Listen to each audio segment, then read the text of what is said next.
लीजिए सुनिए सुभद्रा कुमारी चौहान के लिखे कहानी संग्रह बिखरे मोती की कहानी मछुए की बेटी, मेरी यानी समीर गोस्वामी की आवाज में।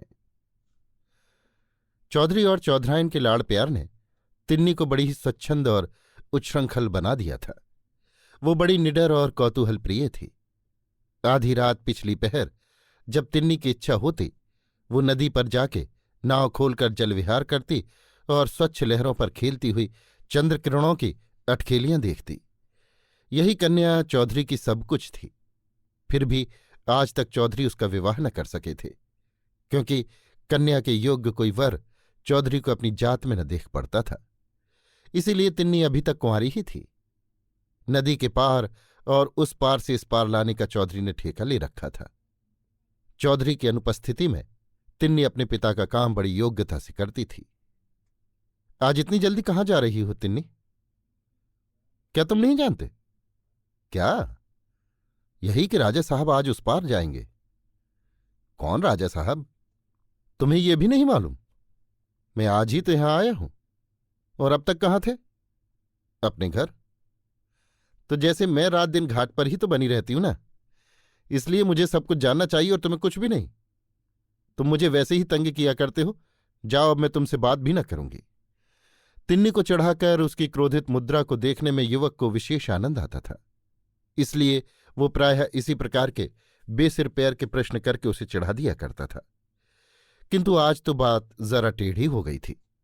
तिन्नी ने क्रोधावेश में ये प्रतिज्ञा कर ली थी कि अब वो युवक से बोलेगी ही नहीं। इसलिए मुंह फेर कर वो तेजी से घाट की ओर चल दी। युवक ने तिन्नी का रास्ता रोक लिया और बड़े विनीत और नम्र भाव से बोला, तिन्नी, सच बता दे मेरी तिन्नी, मैं तेरा डांड चला दूंगा, तेरा आधा काम कर दूंगा। तिन्नी के क्रोधित मुख पर हंसी नाच गई। युवक उसके साथ डांड चला देगा, उसे एक साथी मिल जावेगा, इस बात को सोचकर उसे बड़ी प्रसन्नता हुई। वो बोली, सच कहते हो? मेरे साथ तुम डांड चलाओगे? देखो, बापू नहीं है, मैं अकेली हूं। यदि तुम सचमुच मेरे साथ डांड चलाने को कहो तो फिर मैं बताती हूं। सच नहीं तो क्या झूठ? मैं डांड जरूर चलाऊंगा, पर पहले तुझे बताना पड़ेगा। युवक ने कहा, इधर अपने पास ही कोई रियासत है ना, वहीं के राजा साहब नदी के उस पार शिकार खेलने जाएंगे। महीना 15 दिन का काम है मनोहर, खूब अच्छा रहेगा, खूब पैसे भी मिलेंगे, मैं तुम्हें भी दिया करूंगी। पर इतना वादा करो कि जब तक बापू न लौट कर आवे तुम रोज मेरे साथ डांड चलाया करोगे। ये कौन सी बड़ी बात है तिन्नी? यदि तू मान जा तो मैं तेरे साथ जीवन भर डांड चलाने को तैयार हूं। तो जैसे मैंने कभी इनकार किया हो, नेकी और पूछ पूछ, तो मेरा डांड चलाओगे और मैं इनकार कर दूंगी। तो तिन्नी, तू मुझसे विवाह क्यों नहीं कर लेती? फिर हम दोनों जीवन भर साथ साथ डांड चलाते रहेंगे। क्षण भर के लिए तिन्नी के चेहरे पर लज्जा की लाली दौड़ गई, किंतु तुरंत ही वो संभल कर बोली, कहने के लिए तो कह गए मनोहर, किंतु आज मैं विवाह के लिए तैयार हो जाऊं तो मैं खुशी के मारे पागल हो जाऊं। फिर उसके बाद? फिर मैं तुम्हें रानी बनाकर अपने आप को दुनिया का बादशाह समझूं। अपने आप को बादशाह समझोगे क्यों मनोहर? और मैं बनूंगी रानी। पर मैं रानी बनने के बाद डांड तो न चलाऊंगी, अभी से कह देती हूं। तब मैं ही क्यों डांड चलाने लगा? मैं राजा और तुम बनोगी मेरी रानी, फिर डांड चलाएंगे हमारे तुम्हारे नौकर। अच्छा, ये बात है, कहकर तिन्नी खिलखिलाकर हंस पड़ी और दोनों हंसते हुए घाट की तरफ चले गए। एक बड़ी नाव पर राजा साहब और उनके पुत्र कृष्णदेव अपने कई मुसाहिबों के साथ उस पार जाने के लिए बैठे। तिन्नी कई मछुओं और मनोहर के साथ डांड चलाने लगी। तिन्नी नाव भी खेती जाती थी और साथ ही मनोहर से हंस हंसकर बातें भी करती जाती थी। वायु के झोंकों के साथ उड़ते हुए उसके काले घुंघराले बाल उसकी सुंदर मुखाकृति को और भी मोहक बना रहे थे। तिन्नी का ध्यान न था कि कृष्णदेव उसके मुंह की ओर किस स्थिरता के साथ देख रहे हैं, किंतु राजा साहब से पुत्र की मानसिक अवस्था छिपी न रही। युवा काल में उनके जीवन में भी कई बार ऐसे मौके आ चुके थे। अब कृष्णदेव प्रायः प्रतिदिन ही जल विहार के लिए नौका पर आते और डांड चलाने का काम बहुधा तिन्नी ही किया करती। कृष्णदेव के मूक प्रेम और आकर्षण ने तिन्नी को भी उनकी तरफ बहुत कुछ आकर्षित कर लिया था। जिस समय कृष्णदेव नौका पर आते उस समय अन्य मछुओं के रहते हुए भी तिन्नी स्वयं ही नौका चलाती। राजा साहब से कुछ छिपा न था। कुमार रोज जल विहार के लिए जाते हैं और तिन्नी ही नाव चलाया करती है, ये राजा साहब ने सुन लिया था। अतएव बात को इससे अधिक न बढ़ने देने के अभिप्राय से राजा साहब बिना शिकार खेले ही एक दिन अपनी रियासत को लौट गए। जाने को तो पिता के साथ कृष्णदेव भी गए, किंतु उनका हृदय मछुओं के झोपड़े में तिन्नी के पास ही छूट गया था। रियासत पहुंचकर कृष्णदेव सदा उदास और न जाने किन विचारों में निमग्न रहा करते। शायद उन्हें रह रहकर मनोहर के भाग्य पर ईर्ष्या होती थी। वो सोचते, मनोहर किस प्रकार तिन्नी के पास बैठकर नाव चलाया करता था, तिन्नी कैसी घुल मिलकर हंसती हुई उससे बातें किया करती थी। एक मामूली आदमी होकर भी मनोहर कितना सुखी है। काश मैं भी एक मछुआ होता और तिन्नी के पास बैठकर नाव चला सकता तो कितना सुखी न होता। किंतु वे कभी किसी से कुछ भी न कहते। हाँ, अब उन्हें आखेट से रुचि न थी। शतरंज के वे बहुत अच्छे खिलाड़ी थे, किंतु अब मोहरों की ओर उनसे आंख उठाकर देखा भी न जाता। अध्ययन से भी उन्हें बड़ा प्रेम था। उनकी लाइब्रेरी में विद्वान लेखकों की अच्छी से अच्छी पुस्तकें थीं, किंतु उन पर अब इंचों धूल जम रही थी। यार दोस्त आते, घंटों छेड़छाड़ करते, किंतु कृष्णदेव में तिल भर का भी परिवर्तन न होता। उनके अंतर जगत में कितना भयंकर तूफान उठ रहा था, ये किसे मालूम था।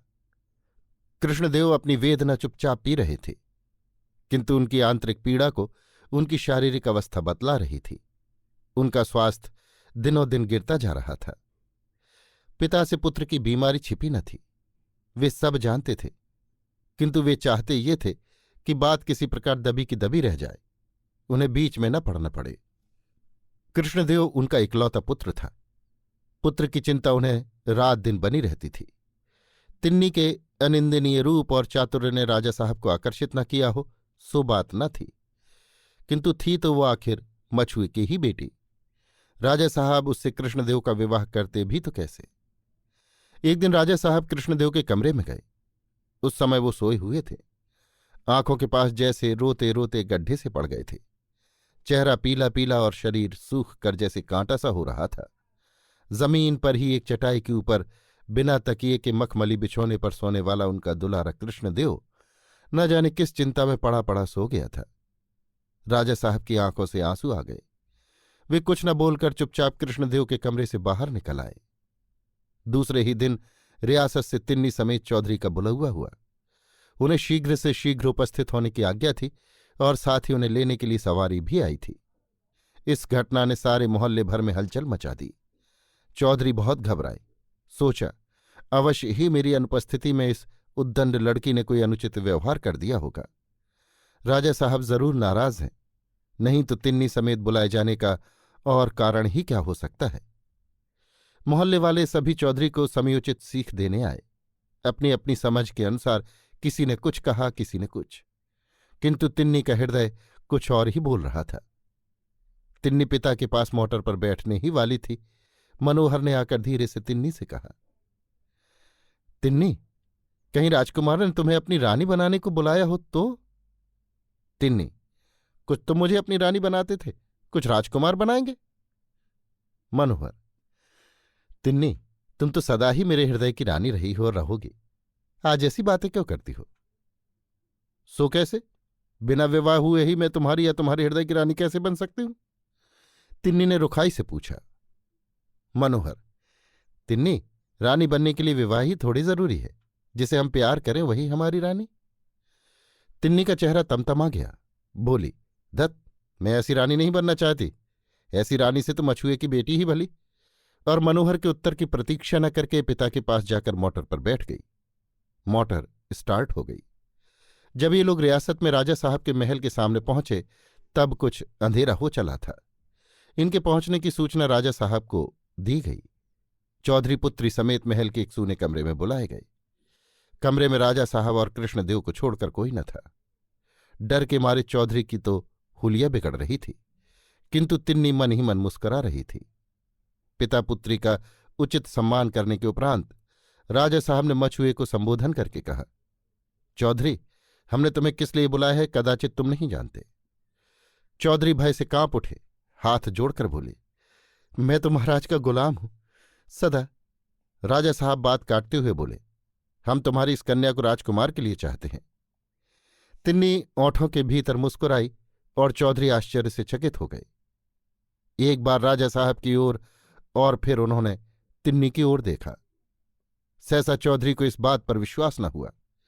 कहाँ मैं एक साधारण मछुआ और कहाँ वे एक रियासत के राजा। हमारे बीच में कभी रिश्तेदारी भी हो सकती है।